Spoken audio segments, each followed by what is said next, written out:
victimes de la Shoah. Le gouvernement a conscience de la très grande sensibilité politique de ce sujet.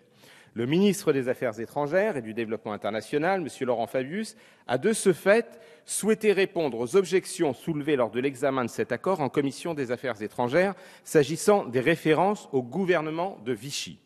Le ministre, comme il s'y était engagé, a fait saisir les autorités américaines d'une demande de suppression de cette mention « gouvernement de Vichy » dans le texte pour lui substituer les termes de l'ordonnance de 1944 relative au rétablissement de la légalité républicaine qui vise, comme l'exposé des motifs, j'ouvre les guillemets, l'autorité de fait se disant gouvernement de l'État français.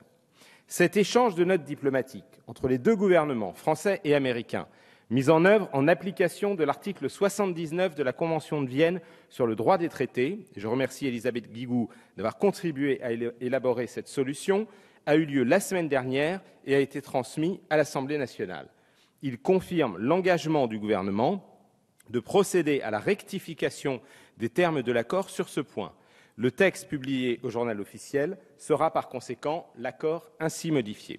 Je voudrais, pour conclure, souligner que cette démarche de nature exceptionnelle entend répondre aux objections soulevées qui ne mettent aucunement en cause le principe de l'indemnisation et le fond de l'accord.